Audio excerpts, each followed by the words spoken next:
The morning Winifred Vaughn buried her husband, every man in Caldwell, Kansas offered her something, and not a single one of them offered her the truth. It was the autumn of 1878, and the prairie wind carried the smell of dust and dying grass across the wide open flats that stretched beyond the edge of town. The cemetery sat on a gentle rise just north of the main road, where the wooden crosses stood in uneven rows like soldiers who had lost their footing. Winifred stood at the head of the freshly turned earth in a black dress that was slightly too large for her, because she had borrowed it from Mrs. Clary down the street, and she held her hands folded in front of her with the kind of stillness that comes not from peace but from sheer exhaustion of feeling. Her husband, Robert Vaughn, had been a good man in some ways and a difficult one in others. He had come to Caldwell 5 years prior with 2 horses, a wagon, and enough ambition to purchase a modest parcel of land on the southern edge of town. He had built a house with his own hands, planted crops that sometimes grew and sometimes did not, and he had married Winifred when she was 22 and he was 28, and they had made a life together that was comfortable if not always warm. He had died of a fever that came on fast and left faster, taking him in less than a week, and now Winifred was 27 years old and a widow in a frontier town that did not quite know what to do with a woman standing alone. She had no children. That had been a quiet grief between her and Robert, one they had never fully spoken aloud. She had the house, the land, a small amount of savings, and a reputation as a capable woman, which in 1878 Kansas meant people respected her ability to bake and keep a clean home and not make too much trouble. The men came that same afternoon. First was Harlan Briggs, who owned the general store and whose wife had passed 2 winters ago. He arrived at her door with a tin of molasses cookies and a look in his eye that was kind on the surface but had something calculating underneath it. He told her she did not need to worry about a thing, that he would be happy to help her manage the property, that a woman alone was not safe out here, and that she should not hesitate to come to him for anything at all. He said the word anything with a particular weight that Winifred understood very clearly. Then came Pastor Elmore, who assured her that Robert was with the Lord and that God had a plan for her continued life, which was all well and good. But he also mentioned 3 times in the same conversation that his nephew in Dodge City was a widower himself, and a fine upstanding man who might appreciate a correspondence. Deputy Caldwell, which was the deputy's actual name, the same as the town, a coincidence that had always amused Robert, came by to make sure she was safe, and told her that the frontier was no place for a woman without a man's protection, which she supposed was his version of comfort. Doc Wheeler brought medicine she did not need and stayed for an hour talking about her future security. Even old Mr. Fenwick from the livery, who was 63 years old and missing 2 fingers on his left hand, had come to tell her he was available to escort her anywhere she needed to go, with an unmistakable hopefulness in his rheumy eyes. By the time the sun set on the first day of her widowhood, Winifred had received 6 visits, 4 offers of help that meant something more than help, 2 outright suggestions that she consider remarrying sooner rather than later, and approximately 0 moments of genuine honesty about what her life actually looked like now or what she might actually need. She sat in the front room of her house after the last caller had gone, in the wooden rocking chair that Robert had made with a slight wobble he had never gotten around to fixing, and she pressed her palms flat against her thighs and she breathed slowly in the quiet. The lamp was burning low. Outside, a coyote called somewhere out on the flats, long and mournful, and then fell silent. She was not devastated in the way the town seemed to expect her to be.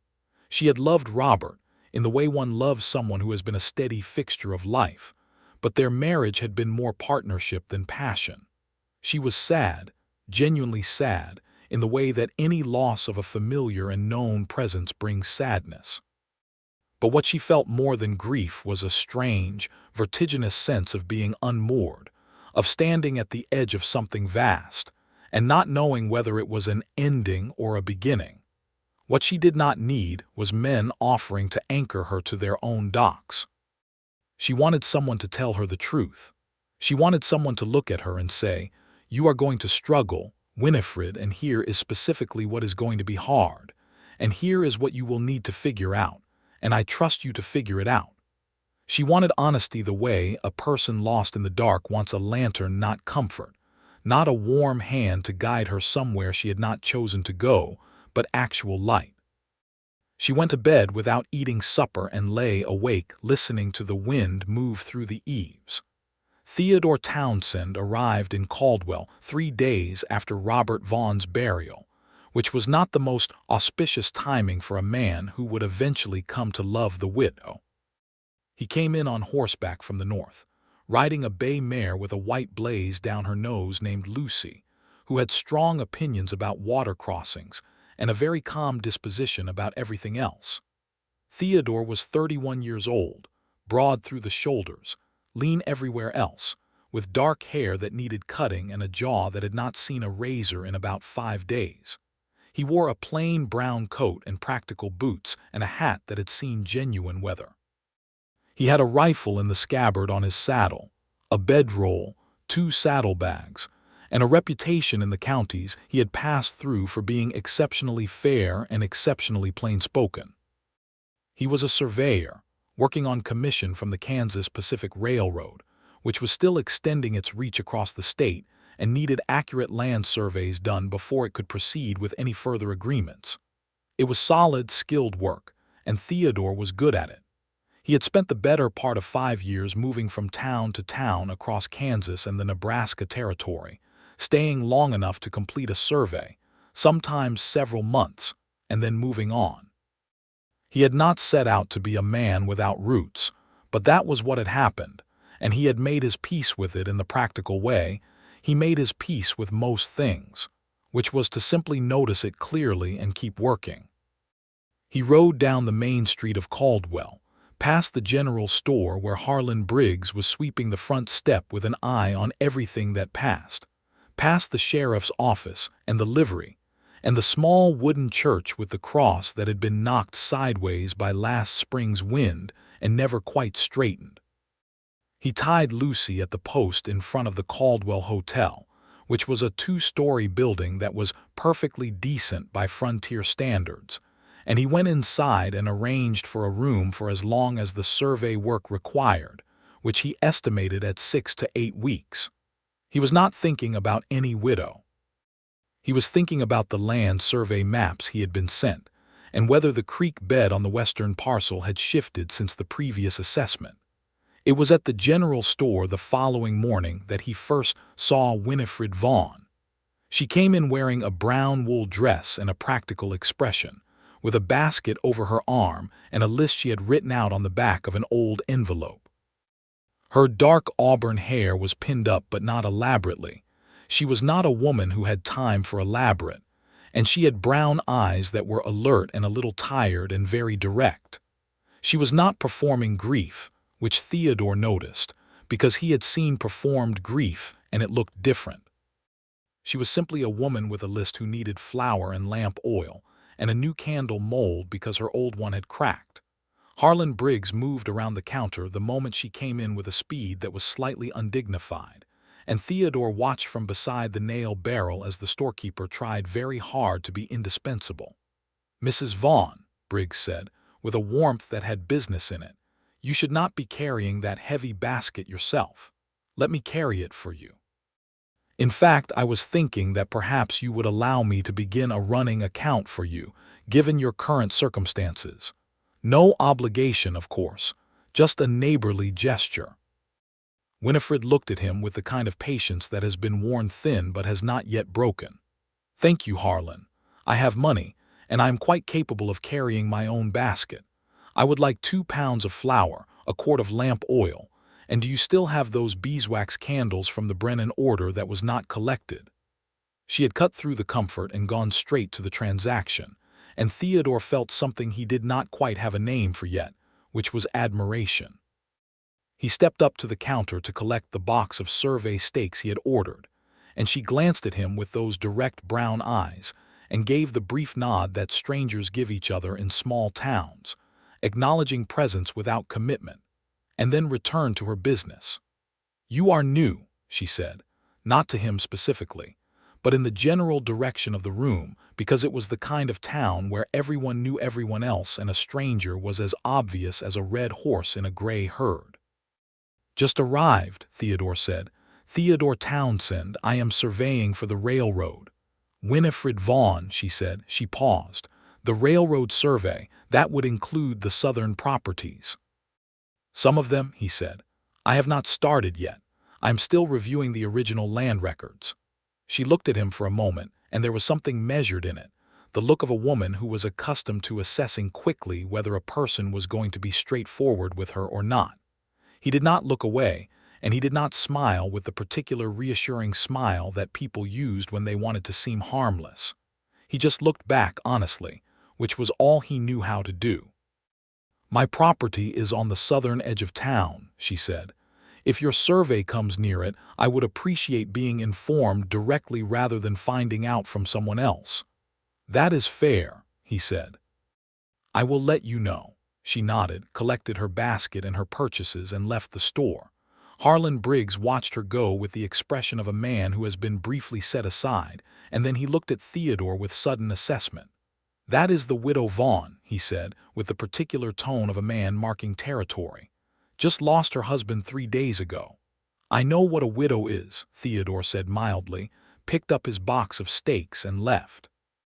The survey work began in earnest the following week, and Theodore moved through the land with the methodical care that the work demanded. He was precise and he was thorough, and he kept careful notes in a small leather-bound journal that went everywhere in his coat pocket. He spoke to landowners as he needed to, explained what he was doing, answered questions directly, and did not make promises the railroad had not authorized him to make. He learned, as anyone learns anything in a small town, through the simple accumulation of overheard conversation and offered information, that Winifred Vaughn's situation was considered precarious by the town at large. Her husband had left the property in good standing, but the farming had not been particularly profitable, and she had the house and the land but limited liquid resources.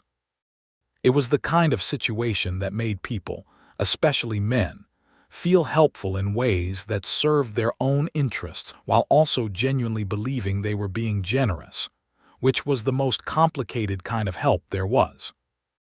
He heard her name mentioned in the hotel dining room by men who meant well and men who meant less well, and in each mention, there was the assumption that she would need to be taken up by someone, that the problem of a woman alone on the frontier was fundamentally a problem of her being alone, and that the solution was obvious and should be administered as soon as decency allowed.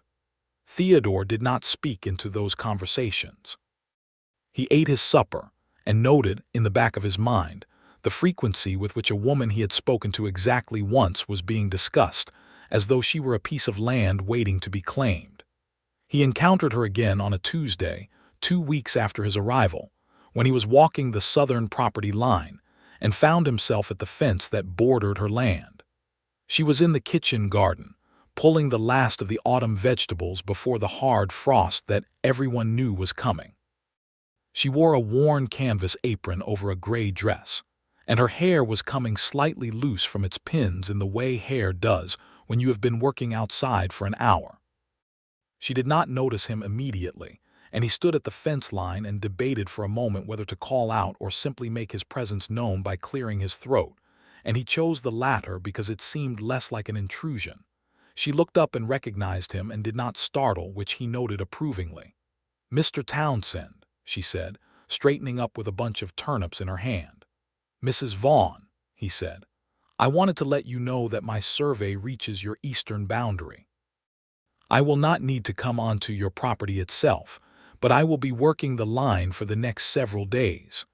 She brushed the dirt from the turnip greens with her thumb. "What does the railroad want with this land? They are assessing right-of-way possibilities," he said.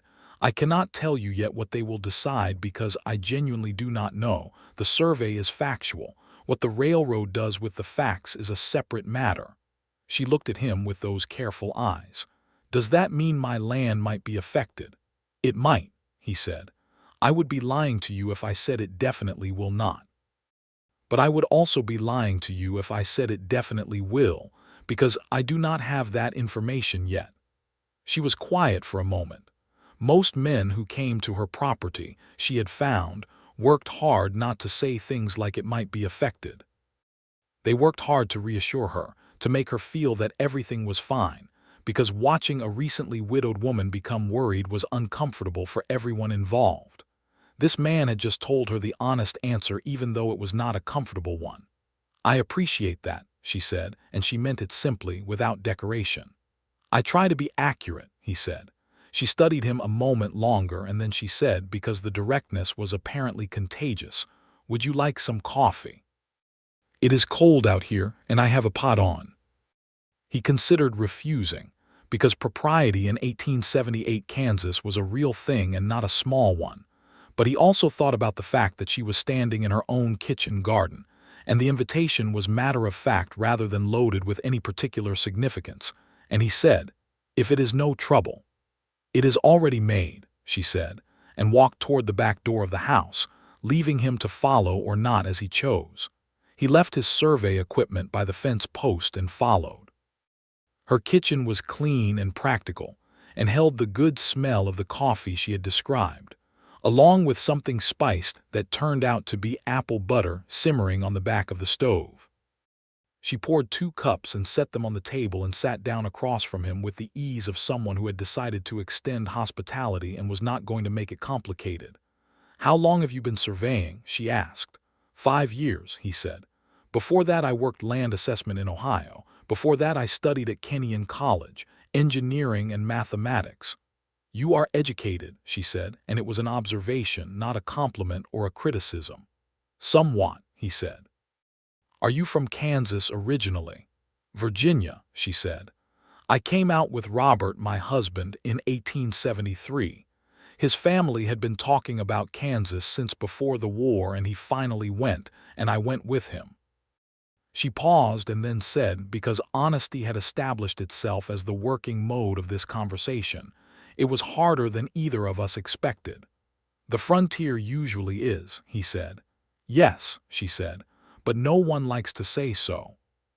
He looked at her across the table, this woman with her direct brown eyes and her loose hair and her hands that showed the work she did, and he thought that she was probably the most clear-eyed person he had met since coming to Caldwell, which was not a town lacking in interesting people. "Can I ask you something?" she said. "Yes," he said. "The railroad survey. What is the most likely outcome for landowners in this area?" He turned the coffee cup in his hands. This was the question. The honest answer was complicated and the comfortable answer was false, and she had already shown him she preferred the former.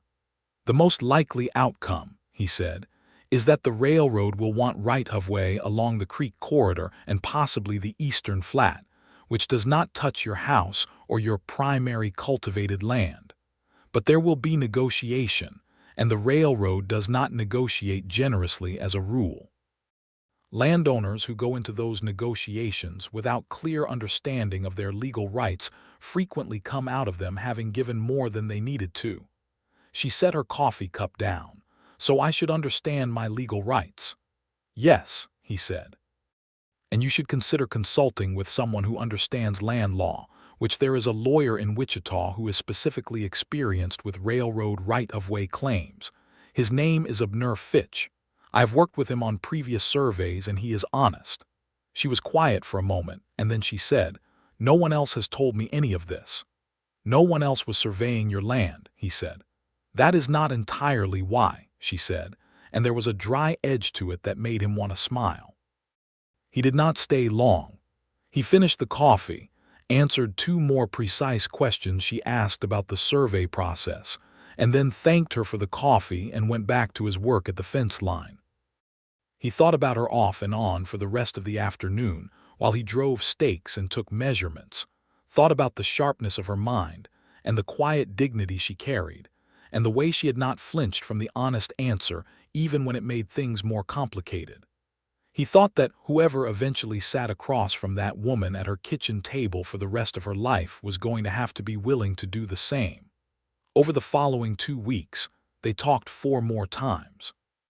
The first was at the fence line again, when she came out to ask a specific follow-up question about property boundaries that she had been reading up on in a deed document she found in Robert's papers.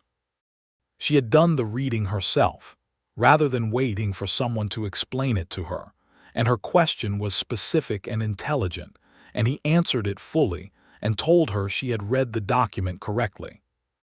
The second was at the general store, where they happened to be at the counter at the same time and ended up walking out at the same moment, and stood on the sidewalk for 20 minutes in the October chill, talking about whether the town of Caldwell itself had the legal standing to contest a railroad right-of-way if it came to that, which was a genuinely interesting question that he did not fully know the answer to, and said so, and then laid out the aspects he did know clearly and the aspects he did not.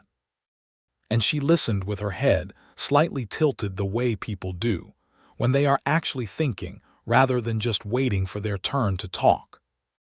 The third was entirely accidental, when he came around the corner of the livery in the early evening and found her standing very still with her back against the wall and an expression on her face that he recognized after a moment as the expression of someone who was very close to losing their composure in public and was determined not to do so.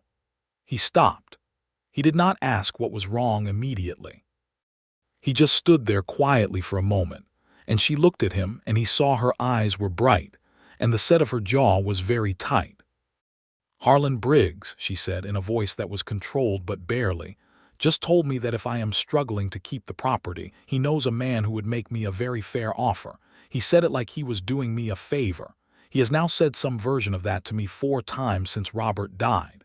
Theodore did not offer her comfort. He said, "That must be exhausting." Something in her face shifted slightly, like a door being unlatched. "It is," she said. "It is enormously exhausting. And the worst part is that everyone who says it genuinely believes they are helping, so I cannot even be simply angry about it. I have to be grateful and exhausted at the same time." "You do not have to be grateful to me," he said. She looked at him. "No," she said after a moment, "I suppose I do not." And then she straightened up from the wall and said, "I need to get home before dark. Good evening, Mr. Townsend." "Good evening, Mrs. Vaughn," he said, and watched her walk away down the street, and the thing he could not name before had grown a little larger and had started to have edges now. The fourth conversation was the longest, and it began on a Thursday afternoon when he came to her door with the survey results for the eastern boundary, and asked if she had a few minutes to go over them, because they were relevant to her property, and she deserved to understand them fully. She let him in, and they sat at the kitchen table again with the maps spread out between them, and he walked her through the survey findings with the same honest directness he applied to everything, including the part where the railroad's preliminary interest did in fact include a narrow right-of-way along the eastern edge of her property that would require negotiation. She looked at the maps for a long time. He watched her read them, watched her trace the lines with her finger, watched her work through it the way a person of real intelligence works through something unwelcome, not by denying it or dramatizing it, but by understanding it precisely. "The eastern strip," she said. "How wide would it be?" "Typically 30 to 60 feet for a right-of-way easement," he said. "It would not take your fields, it would take the fallow strip along the fence." "That strip has value," she said. "Not for crops, but as a windbreak. Removing it changes the exposure of the northern field considerably." He had not thought of that specifically, but she was right. "Yes," he said, "that is a legitimate argument in a negotiation." "I am going to write to that lawyer you mentioned," she said. "Abner Fitch." "Good," he said. "Tell him I referred you." She looked up from the map. "Will he believe a woman who comes to him on her own behalf?" He paused before answering because that was the kind of question that deserved a real answer. "He will be more skeptical than he would be of a man," he said. "That is the honest truth. But Fitch is more interested in a clear case than in whether it comes from a woman or a man, and you have a clear case. You will need to state your position plainly and not defer to his judgment simply because he is a lawyer. He respects people who know their own case. She nodded slowly. You are very unusual, she said, and it did not sound like flattery. It sounded like an observation. How so? He said. Every person in this town, when they talk to me, is telling me something they want me to believe, she said. Most of it is kindly meant. Some of it is not. But you are the first person in a month who has simply told me what is actually true. He was quiet for a moment. Outside the window, the late October sky had gone the deep blue of early dusk, and a lamp was burning in the corner of the room, and the maps were spread across the table between them, and she was looking at him with those brown eyes that saw things clearly, and he thought, here is a person I would like to know for a long time. I am not certain I have any gift for comfort, he said. I have found that honesty is easier. I do not want comfort, she said. I want honesty. The silence between them after that was not uncomfortable. It was the kind of silence that settles between two people who have just said something true. He gathered the maps carefully, rolled them, and said, I will leave the copy I made for you. It is yours. Thank you, she said, for all of it. He stood and put on his hat and said good evening and walked out into the blue dusk, feeling something he had not felt in a considerable time, which was the particular ache of wanting to stay. November came in hard and cold, the way Kansas Novembers tend to, and the town of Caldwell settled into its winter rhythm. The cattle drives that had come through in the summer and early fall were done. The drovers gone north or south, or dispersed into whatever lives they lived outside of the trail season. The streets were quieter and the days were shorter, and the cold had a serious quality to it that was not to be argued with. Winifred Vaughn was managing. This was the thing she was determined to do, and she was doing it, and she was doing it alone.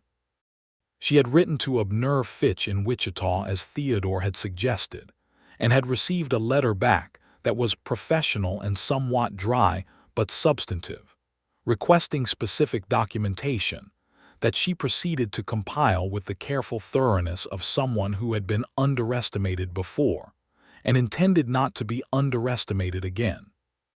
She was also cooking, preserving the last of the apple crop, checking the house for winter weaknesses, reviewing Robert's accounts with the methodical focus of someone who has discovered that being a widow in 1878 means becoming intimately familiar with finances whether you were prepared for it or not.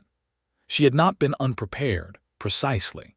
She had always understood the household finances.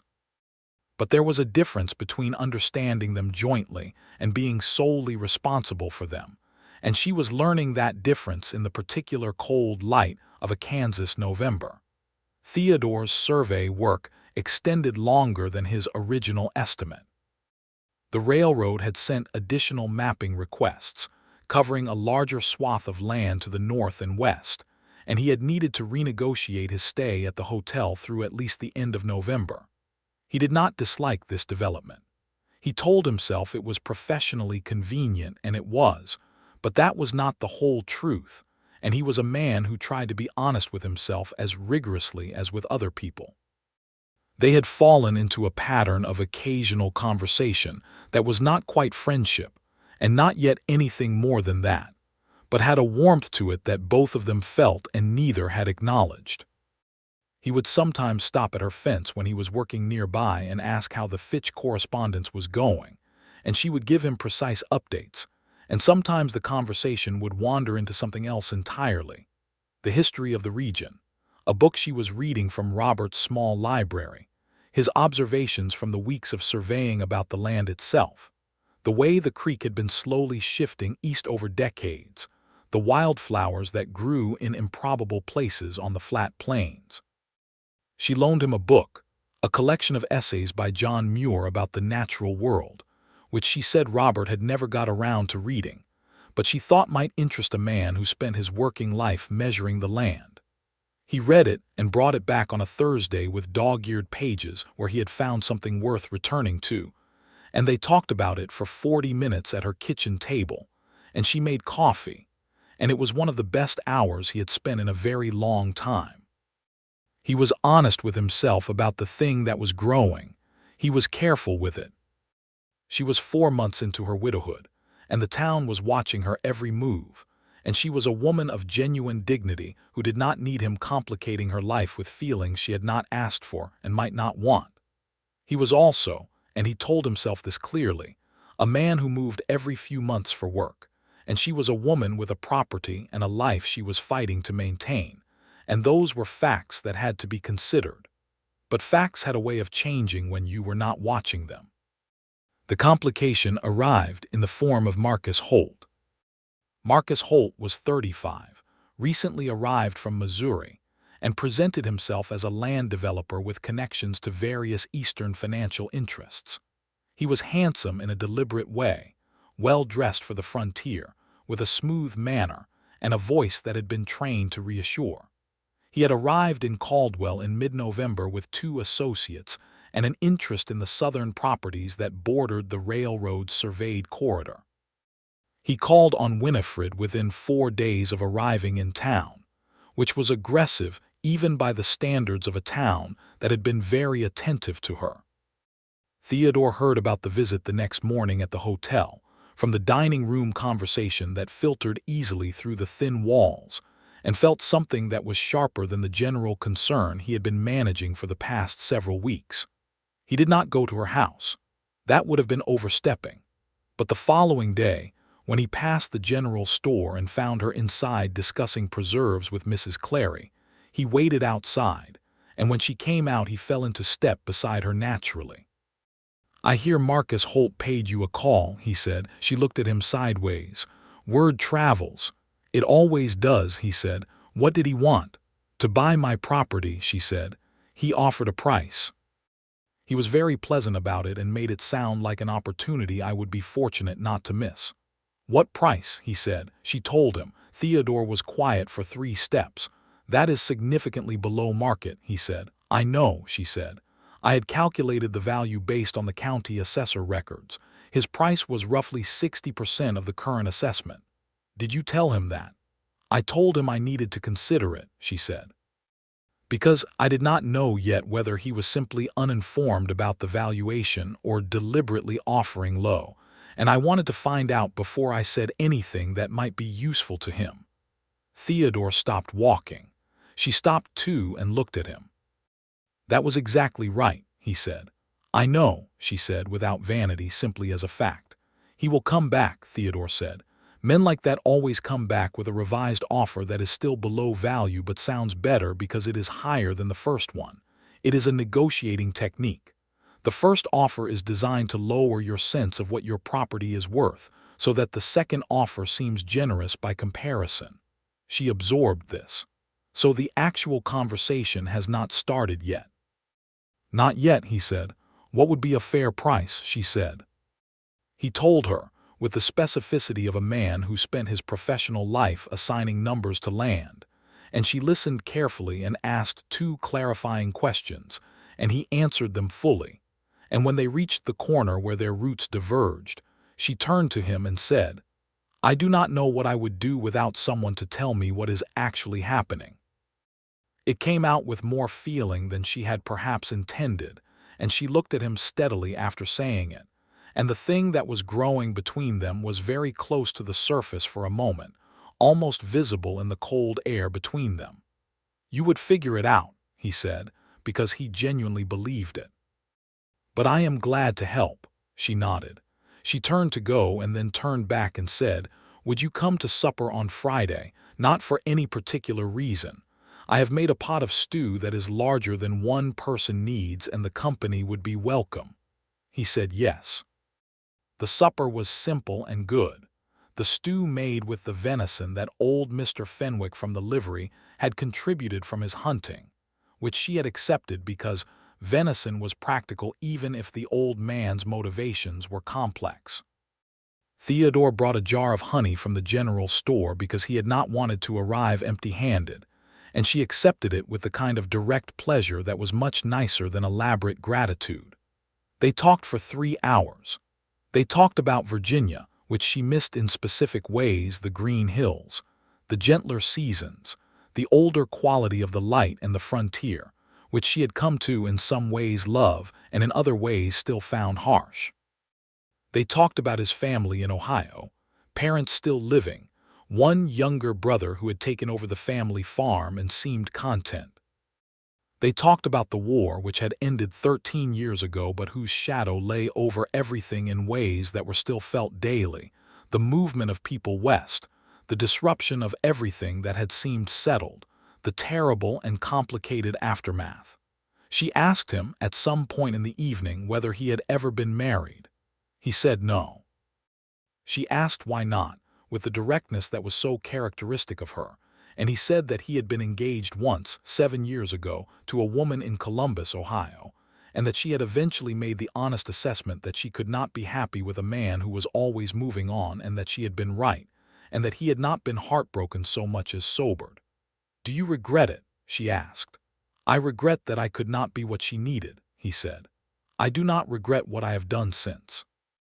But I have thought sometimes that the moving was partly a choice and not entirely a necessity, and that at some point a choice becomes a habit, and habits can be broken if you decide to break them." She looked at him for a moment across the table. "Why are you telling me that?" He looked back at her. The lamp was burning warmly and the stew pot was on the back of the stove, and the house had the settled quiet of a November evening, and he had been honest with her from the first day, and he was not going to stop now. "Because," he said, "I think you deserve to know what kind of man you are talking to." She was very still for a moment. Then she said softly, "And what kind is that?" "One who is not certain about everything," he said, "but who is becoming more certain about some things." The silence that followed was not comfortable in the easy way that their earlier silences had been. It was charged with something that both of them felt and that neither of them moved toward, because the evening was not the right moment for moving toward it. She had 4 months of widowhood and a property under pressure, and a life she was in the middle of reassembling, and he had a survey to finish, and a history of moving on, and the things between them were real, but they needed to be named carefully if they were going to be named at all. He left at a reasonable hour, thanked her for supper, and walked back to the hotel through the cold dark of the November street, and stood at his window for a while looking out at the town that was small and wind-scoured, and in some ways very beautiful, and thought about habits and choices, and the particular quality of a pair of brown eyes that looked at the world without flinching. Marcus Holt came back in the second week of November, as Theodore had predicted, with a revised offer that was still below fair value. This time he brought one of his associates, a man named Collins who had the bearing of someone who had spent time in a law office and the manner of someone who wanted you to know it. They arrived at Winifred's house on a Tuesday afternoon. She had been expecting this. She had spent the intervening time writing again to Abner Fitch and receiving back a 2-page letter with specific guidance on the rights of a property owner facing railroad-adjacent development pressure. She had read it 3 times and could summarize it clearly. She let them in, served coffee because that was what you did, and listened to the revised offer with an attentive expression that revealed nothing. "That is still considerably below the county assessment," she said, when Holt had finished. Holt smiled. "With respect, Mrs. Vaughn, county assessments are notoriously optimistic. In the current market, with the railroad interest and the uncertainty it creates, the uncertainty creates upward pressure on the adjacent properties," she said, "not downward. Properties near a confirmed railroad corridor sell at a premium in most comparable cases. I have correspondence from a land attorney in Wichita on this specific question." The smile became slightly fixed. Collins shifted in his chair. "Furthermore," she continued, "the railroad right-of-way, if it is confirmed along my eastern boundary, does not fundamentally compromise the arable value of my land.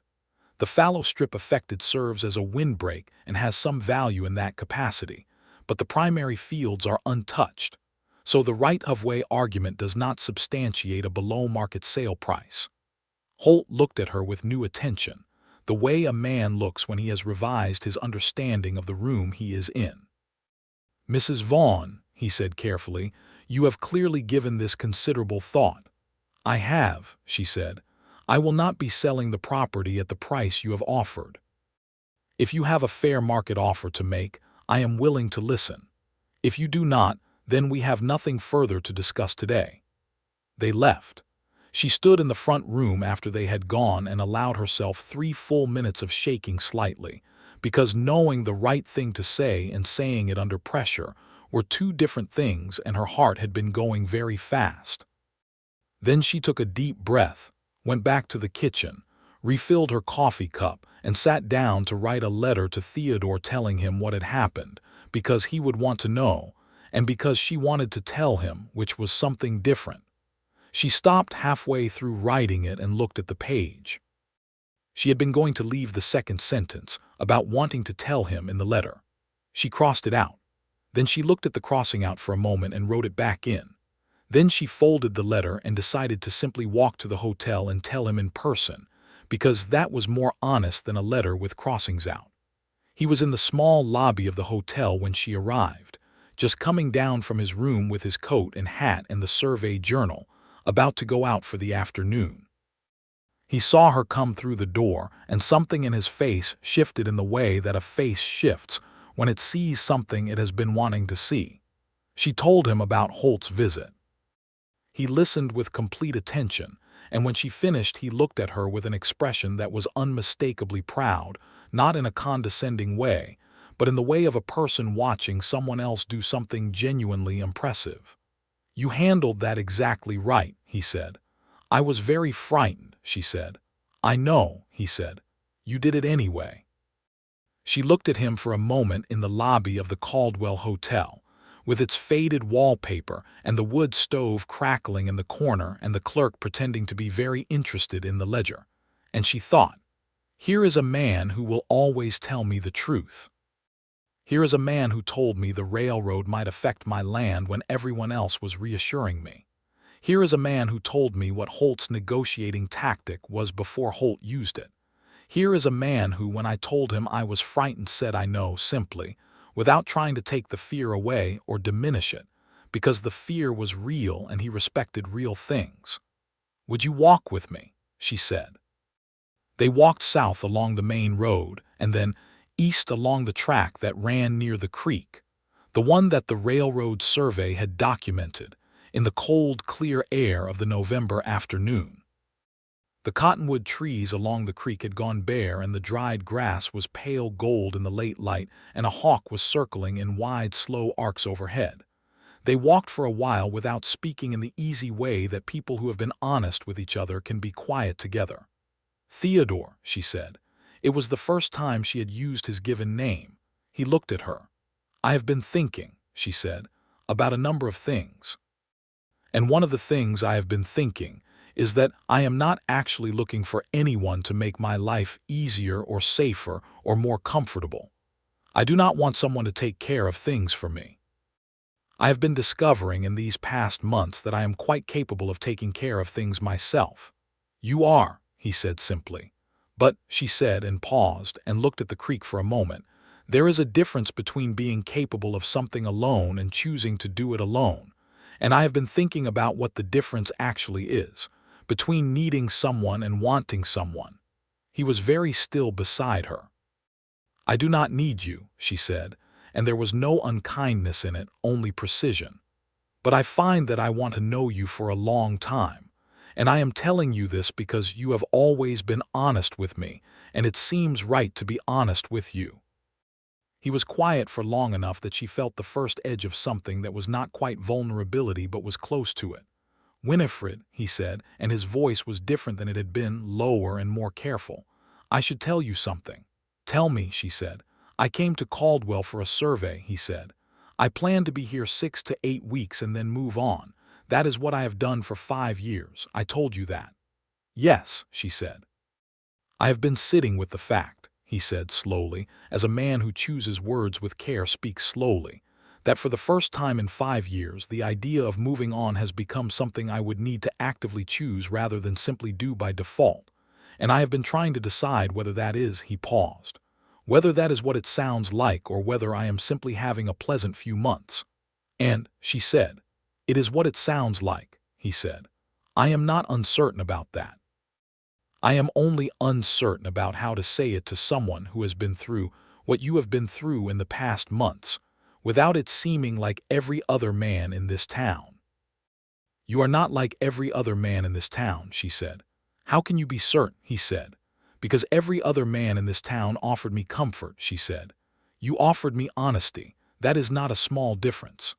He looked at her, and the hawk was still circling above the bare cottonwoods, and the light was going gold and long across the Kansas flats, and he said, "I would like to court you, Winifred, in the proper way if you will allow it. And I am willing to discuss, honestly, what that would mean for the things that are uncertain, the survey work, the moving, what my life looks like, and whether it is a life that can be shared. I do not have all of those answers.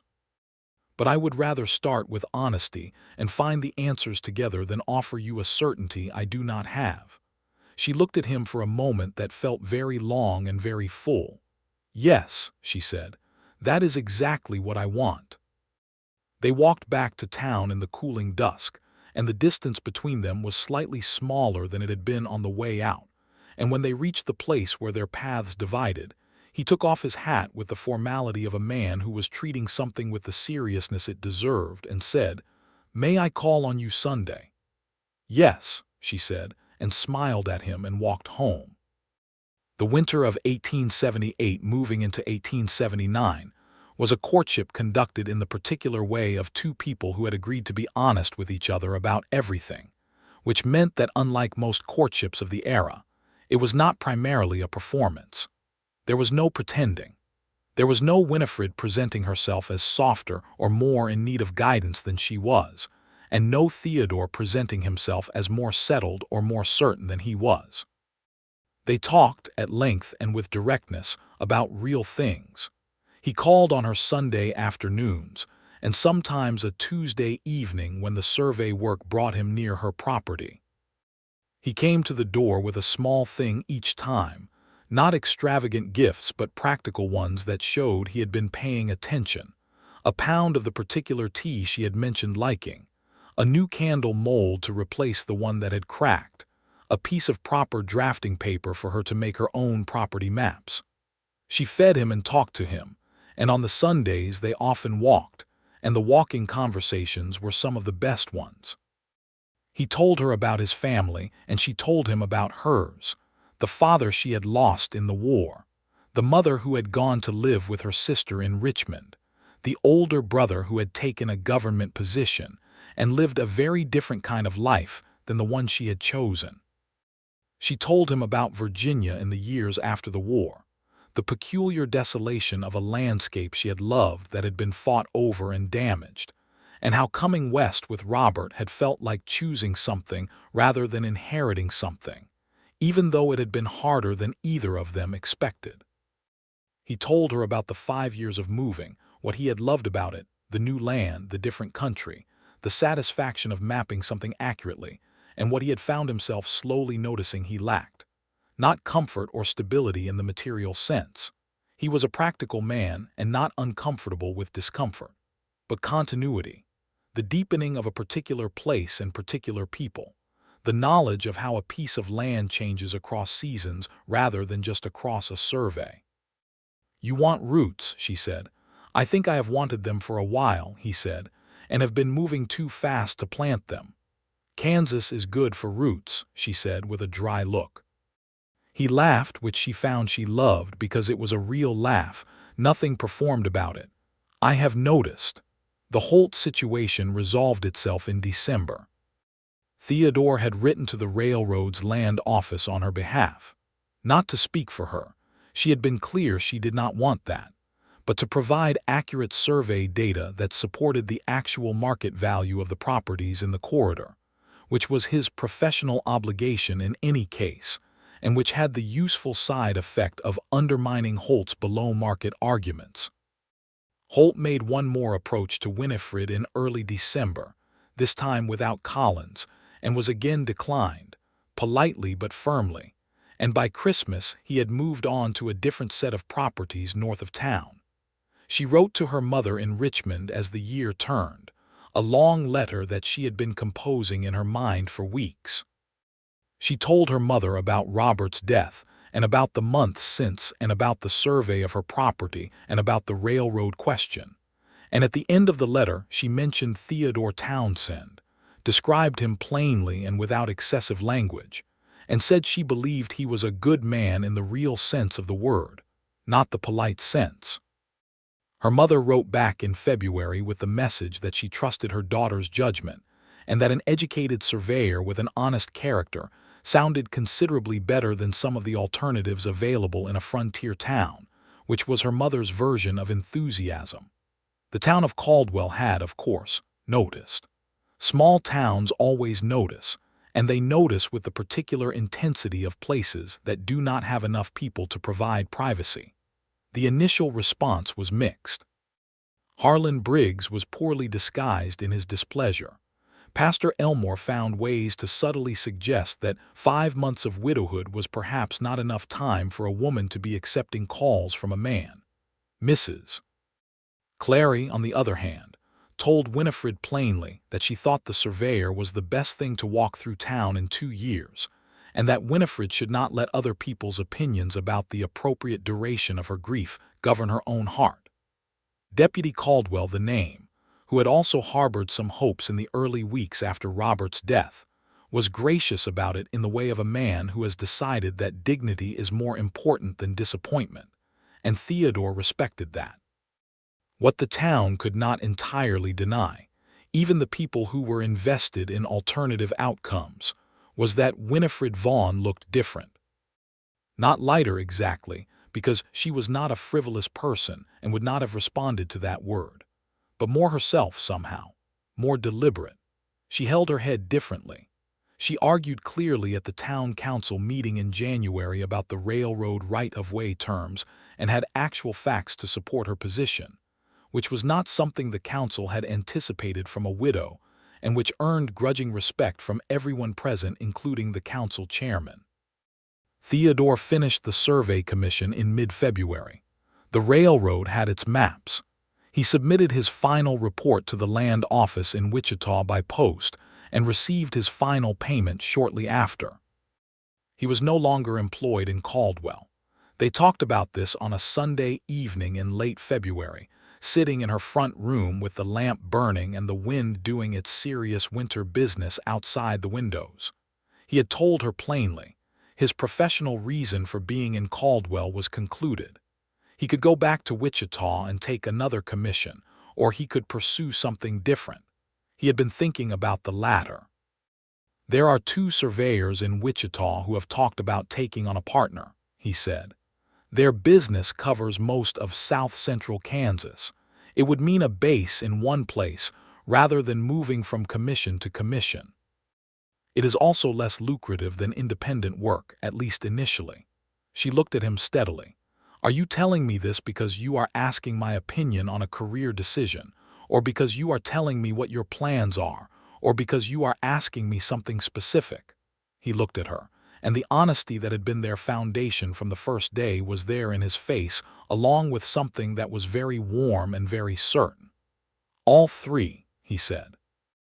I have been thinking since November about whether Caldwell could be a place I stay rather than a place I pass through. I know that is a considerable thing to say, and I am saying it carefully. I am not asking you to make a decision tonight. I am telling you what I am considering and why, and that you are part of why, and that I want to know whether the possibility of my staying is something you would want. She was quiet for a moment. The lamp, the wind, the room that had been Robert's and hers and then only hers and had started to feel on Sunday afternoons like it might be something more than only hers again. I want it, she said. He crossed the room and sat down beside her on the settee that had come from Virginia in the wagon 5 years ago and was slightly too grand for a frontier house, and took her hand in both of his, carefully, with the kind of care that belongs to something that matters, and she looked at their hands and then at his face, and neither of them spoke for a little while. In March of 1879, Theodore Townsend asked Winifred Vaughn to marry him. He did not do it with elaborate staging or borrowed props. He did not ask her in front of the town or in the church with everyone watching. He came to her house on a Tuesday evening after supper, when they had been sitting with coffee, and a map he had been working on, a voluntary project, a detailed survey of her own property that he was making as a gift, precise and beautiful and far more detailed than anything the county records contained. And he set down the map and looked at her and said, "I want to marry you. I am asking because I love you, and because I want to build something here with you that is real and permanent. I am not asking because you need someone, or because it is practical, or because the town expects it. I am asking because you are the most honest person I have ever known, and being near you makes me more honest too, and I want that for the rest of my life." She looked at him, and what she felt was not the breathless sweep of something she had no part in.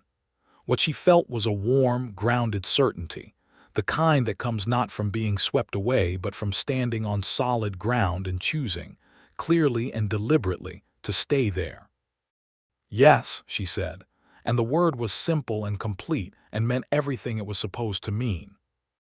They married in April, when the prairie was just beginning its first green tentative reclaiming of the flats, when the cottonwoods along the creek were putting out pale new leaves, and the meadowlarks were back from wherever meadowlarks went in the winter.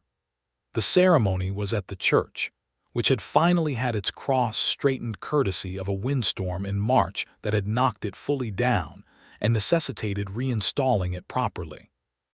Pastor Elmore performed the service with good grace, having moved through his earlier reservations when it became clear that Winifred was going to do exactly as she chose in any case.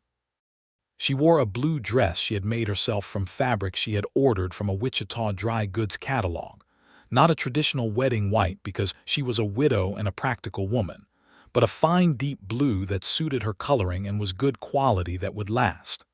Theodore wore his good coat and a new shirt and had actually gotten a proper haircut, which several people in the congregation noted with approval. Mrs. Clary cried. Even Harlan Briggs attended, looking somewhat resigned but not unkind. Deputy Caldwell was there and congratulated them both with genuine warmth. The livery owner, Mr. Fenwick, came and beamed benevolently and gave them a jar of honey from his hives, which they accepted with real gratitude. Theodore had arranged the Wichita partnership, which gave him work based primarily in south-central Kansas, with enough local commissions in and around Caldwell to keep him close to home for most of the year. On the larger commissions that required travel, they had discussed it honestly. They would manage as needed. She was capable of running the property alone. He would not be gone for months at a time if he could help it. He moved from the hotel into her house, which went through the particular adjustment that all houses go through when they are accommodating two people with established habits, and it was sometimes funny, and sometimes briefly trying, and mostly very good. He had a systematic way of organizing things that she found both useful and occasionally exasperating. She had opinions about where things belonged that were entirely reasonable but occasionally conflicted with his systematic tendencies, and they negotiated these things the way they negotiated everything, which was directly and without excessive drama. He made space on the bookshelf for his books alongside hers. She cleared the second bedroom of the stored farming equipment that had accumulated there, and he set up a work table for the drafting and survey work he could do at home. The map he had made of her property, the gift, she had framed and hung in the front room, and it was the most beautiful thing in the house. The spring and summer of 1879 were good seasons. Theodore's partnership work kept him busy and kept the finances steady, and Winifred threw herself into the property with the energy of someone who has spent a winter making plans and is now ready to execute them. She expanded the kitchen garden significantly and began what she described as an experiment with growing certain herbs commercially for the pharmacy in Wichita, which was an idea she had gotten from Mrs. Clary and was going to require several seasons to know whether it would work. She also, at her own initiative, began attending the town council meetings regularly. Not every woman in Caldwell did this. It was not forbidden, but it was not precisely the norm, and she received varying degrees of welcome depending on who was running the meeting. But she went, and she spoke when she had something to say, and she said it clearly. And over the course of several months she became someone the council took into account, partly because she was frequently right and partly because it became clear she was not going away. Theodore watched all of this with the particular pleasure of a man who has made an excellent choice and knows it. There was a moment in July, on a hot afternoon when they were both working in their respective spaces, him at the drafting table in the back room, her in the kitchen doing something that smelled progressively better as the afternoon went on, when she called his name and he came to the kitchen doorway, and she turned from the stove with her hair loose from the heat and said, "Theodore, I need an honest opinion." "Always," he said. "The herb experiment is not going as expected," she said. "I have lavender that is doing beautifully and chamomile that is doing adequately, and everything else is struggling. I think the soil on the south corner is not suited to what I plan to put there. I am thinking about replanting with something more practical, probably just vegetables, but I wanted to tell someone before I did it." He looked at her for a moment. "Not ask, just tell." "I do not need permission," she said. "No," he said. "I know, you are telling someone because you have been thinking it through, and saying it out loud completes the thought." She pointed at him. "Exactly, so what do you think?" "I think if the soil is not suited to it, planting something better suited is the obvious choice," he said. "The lavender being successful is still worth pursuing. One strong crop is better than several failing ones." "That is what I thought," she said, and turned back to the stove, satisfied. He stood in the doorway for a moment more, thinking that this was what he had meant when he said he wanted honesty for the rest of his life. Not dramatic confessions or crisis-level truths. The small daily honesty of a person telling you what they are actually thinking because they trust you to hear it clearly. He went back to his drafting table and worked with more contentment than he had felt in many years. In September of 1879, Winifred told him she was expecting a child. She told him directly, as she told him everything, on a Sunday morning when he was reviewing commission maps, and she came and sat down across the table from him with a particular expression that was a combination of several things: careful, hopeful, trying to assess how he was feeling before she could be certain how she was feeling. He set down the maps and looked at her. "A child," he said. "Yes," she said. "I think February or March. I spoke with Doc Wheeler on Friday." He looked at her for a moment. She watched him carefully, this woman who had learned to read his face as accurately as she read deed documents and survey maps, and she saw the thing that moved across it, which was something large and real and not entirely manageable, the kind of feeling that makes a person briefly speechless. "Theodore," she said. He reached across the table and took her hand and said, "I am very, very happy." She looked at his face to confirm that this was true. It was. "I am frightened," she said. "I know," he said. "So am I. That seems appropriate." She laughed, which was what she did sometimes when he said the exact right true thing instead of the expected reassuring thing. She laughed and then leaned across and pressed her forehead briefly to his shoulder, and he put his arm around her carefully, and they stayed like that for a quiet moment. The news was received by the town with the universal warmth that small towns extend to the announcement of a coming child, regardless of any previous complexity. Even Harlan Briggs came by the store counter with something that was very close to genuine congratulation. Mrs. Clary was unreserved in her delight. Deputy Caldwell said he was very pleased for them and seemed to mean it entirely. The pregnancy was not easy in all respects.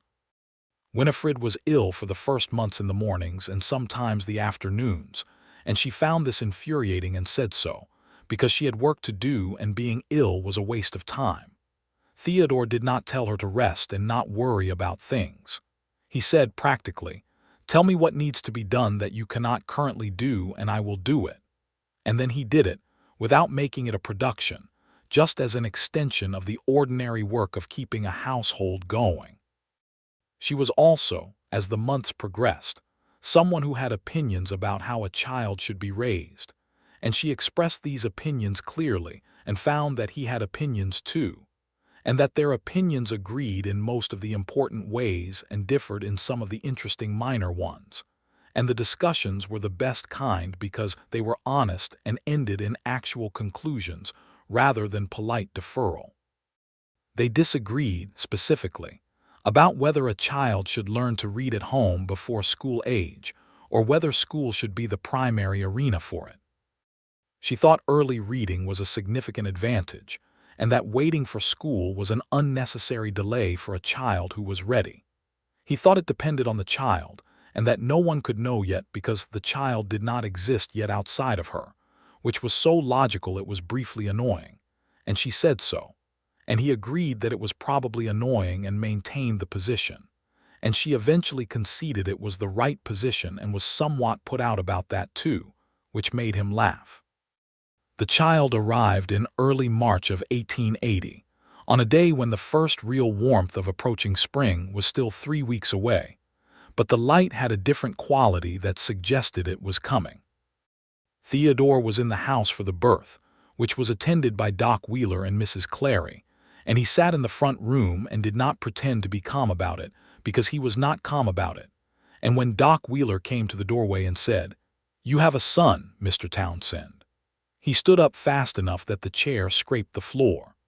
The boy was healthy and red-faced and possessed of a remarkably determined expression for someone who had been in the world for approximately 3 minutes. Winifred was exhausted and entirely herself, which was to say she looked at the baby with direct assessment and then looked at Theodore, who was looking at the baby with an expression that was completely unguarded, and she said, "Well." He looked at her, and his face was so openly moved that she felt something expand in her chest. "He is incredible," Theodore said. "He is quite small," she said. "He is the largest thing that has ever happened to me," Theodore said. She looked at him for a moment, this man she had married because he told her the truth, and she thought, yes. And the baby was named James Robert Townsend, James for Theodore's father, and Robert for the man who had built the house they lived in, because the past deserved its acknowledgement even while the present was fully and abundantly alive. James Robert was a serious baby who considered his surroundings with the focused attention of someone taking inventory. He had Winifred's brown eyes and Theodore's dark hair, and as the months passed showed indications of having inherited the intelligence of both parents, which Mrs. Clary said was either going to be wonderful or exhausting, and was probably going to be both. Theodore's work with the Wichita Partnership continued to go well through 1880 and into 1881. He had established a real reputation in the county as a surveyor of precision and integrity, and the commissions were steady enough that they were in no danger of financial difficulty. The property that had seemed precarious after Robert's death was now genuinely prospering. The lavender experiment had turned into something real, with a reliable arrangement with the Wichita pharmacy, and Winifred had added 2 milk cows and a productive kitchen garden, and had also taken on correspondence work for a land law office, which had grown from the relationship with Abner Fitch into something professionally useful for all parties. Since it turned out that a woman with her grasp of property documentation was a genuinely useful resource. Fitch had said so in a letter that gave her quite a lot of satisfaction. He had referred 3 clients to her in the past year who needed help organizing documentation for land cases, and she was paid for this work, and it was work that suited her considerably. She wrote about all of this to her mother in Richmond, the long letters that had become a regular correspondence. Her mother had come to visit in the summer of 1880, which was the first time Winifred had seen her since before the war, and the reunion had been tearful and complicated and ultimately very good. Her mother had approved of Theodore in the dry way she approved of things she was genuinely pleased with, saying he seemed like a man who knew what he was about, which from her was high praise. The visit had also given Winifred something she had not expected, which was the chance to understand her first marriage more clearly from the outside. Talking to her mother, who had known her before Robert and during and who now knew her after, she could see the shape of who she had been and who she had become, and she was glad of both. Robert had been good to her in his way, and she would not revise that. But this, what she had now, was something different in kind. The difference between two people who coexist and two people who actually see each other.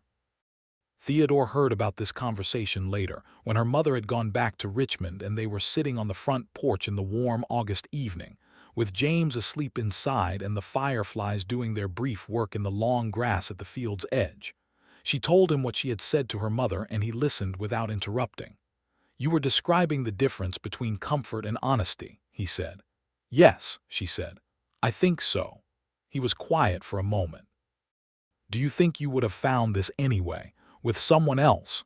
She thought about the question seriously because it deserved a serious answer. "I think I would have found someone eventually," she said. "I might have been happy enough, but I do not think I would have found this specifically, this particular clarity, this particular—" She paused, looking for the word. "Precision," he offered. "Yes," she said, "this precision." She looked at him. "Is that a strange thing to say about a love story?" "I think it is exactly the right thing to say," he said, and she leaned her head on his shoulder in the warm evening, and they watched the fireflies for a while. The spring of 1882 brought a second child. They had hoped for this without saying so too loudly. And when Winifred told him with the particular directness of someone who has done this before and knows what she is dealing with, Theodore received the news with the same openness he had the first time, minus some of the initial speechlessness, because he had been expecting it was possible and was therefore slightly more prepared. The second child was a girl, born in October when the cottonwoods had gone full gold along the creek, a girl with auburn hair like her mother, and a pair of lungs that she made immediate confident use of. They named her Clara Ann Townsend Clara, because they both simply liked the name, and Ann for Winifred's mother, which made her mother. When she received the letter, cry and write back a 5-page response, the longest letter she had written in years. James, 2.5 years old, was not entirely certain about his sister for the first several weeks, and then became extremely certain about her in the way of small children who discover that a sibling is a person and therefore interesting. And by Clara's second month was inserting himself into every aspect of her existence with the proprietary attention of someone who has decided something belongs to him. The house, which had been adequate for 2 people and fine for 3, was slightly crowded for 4, but they made it work and began discussing. In the practical way they discussed things, whether the time had come to extend it. Theodore had the skills to build an addition, or most of the skills, and he spent a Sunday afternoon in early 1883 walking the outside of the house with James perched on his shoulders and Clara on his arm, explaining his thoughts about a larger kitchen and a proper second bedroom. And Winifred stood in the yard listening, and occasionally offering pointed observations about load-bearing walls and window placement. And it was a very good afternoon. The addition was built through the spring and summer of 1883, with Theodore doing most of the framing and plasterwork and calling in help from 2 men in town for the roof work. And when it was finished, Winifred walked through it and said, "You missed the level on the door frame," and he said, "I did, yes," and went back and corrected it. And she stood and watched and said, "Better," and he said, "Better." And they looked at the new room that was theirs, and felt the particular satisfaction of something made with your own hands in a place that is genuinely your own. The herb business continued to grow through the middle years of the 1880s. What had started as an experiment with lavender had expanded to include several other medicinal herbs in consistent demand from pharmacies in Wichita, and increasingly from a distributor in Kansas City, who had heard about the quality and consistency of what she was producing. She had kept meticulous notes from the first growing season and the accumulated knowledge of the soil. The conditions, the specific varieties that thrived, was something that had real value, and she had begun writing it up in a systematic document that she thought might eventually be useful to other women attempting the same thing. She said this to Theodore on a winter evening when the children were in bed and she was working at the table and he was at his drafting board, and she said it matter-of-factly, that she thought the document might be useful and she was going to write it properly. "You should," he said, without looking up. "It might take a while," she said. "You have time," he said. She worked on it for 2 years, and when it was done it was a thorough and practical document. And Abner Fitch, who had become something of a professional friend and sometimes a personal one, knew someone at a publisher in Kansas City who was interested in practical agricultural guides for frontier homesteaders. And Winifred's document eventually became a small book, modestly printed, with her name on the cover, Winifred Townsend. And it was sold through several general stores and pharmacies in the region, and was read by women who needed precisely the kind of practical honesty she had needed herself, years ago. She sent one copy to her mother, who wrote back the longest letter yet. Theodore kept the copy she gave him on the bookshelf between John Muir and a land law handbook, which she said was appropriate company, and whenever he showed the shelf to anyone, he pointed it out with an expressionless face that contained very visible pride. By 1886 James was 6 years old, attending the Caldwell school with considerable enthusiasm, and a tendency to ask questions that Mrs. Briggs, the schoolteacher, found both impressive and occasionally exhausting. Clara was 4 and not yet in school, and was spending considerable energy following her mother around the property, and narrating her observations about everything she saw in a running commentary that was very detailed. James had Theodore's systematic quality. Clara had Winifred's directness. Both of them had the particular capacity for looking at things clearly without flinching. On a September evening in 1886, which was 8 years after Theodore had ridden into Caldwell on a bay mare named Lucy, who was still living, somewhat more gray around the nose but in good health, and very much still Lucy, he and Winifred sat on the front porch after supper. The children were inside, James reading at the table and Clara having been put to bed only partially successfully, and the prairie evening was vast and still, and the first stars were coming out one by one over the flat horizon. He had a cup of coffee. She had one too. The porch was a new addition to the new addition, built the previous year because she had said she wanted a place to sit outside in the evenings that was properly roofed against rain, and he had built it carefully with a level that he had checked 3 times before she could catch him. "I was thinking today," he said, "about that first autumn," she said, "when you came to the store. Do you remember what Harlan Briggs said?" "He told me you were the widow Vaughn," Theodore said. "Like that was the definition of you. Everyone was so certain they knew what I needed," she said. She was looking out at the horizon, and her voice had a thoughtful quality without sadness in it. "They were so certain that what I needed was comfort, and all I actually needed was for someone to be honest with me about what my life looked like." "And what did it look like?" he said. She looked at him, and the lamp from the window behind them made a warm light across her face, and she was 35 years old, and there were lines at the corners of her eyes now, and she was the most complete and fully realized person he had ever been near. "Uncertain," she said, "but full of possibility, if I could only see it clearly." He was quiet for a moment, and then he said, "I am glad I could help you see it." "You did not tell me what to do," she said. "That was the thing. You told me what was true and let me decide what to do about it. No one else had done that." He nodded slowly. "I had no interest in making your decisions for you. I just thought you deserved accurate information. I loved you for that before I loved you for anything else," she said. It came out simply as a fact, which was how the truest things came out between them. He looked at her for a moment and then said with equal simplicity, "I know, I could see it." She laughed quietly. "Of course you could." "You are not a difficult person to read when you have decided to be honest," he said. "No," she said. "I suppose I am not." They sat in the quiet for a while. From inside, James called something about a word he could not read, and Theodore raised his voice and spelled it for him without moving from his chair, and there was the sound of the boy's satisfied "thank you," and then the return of quiet.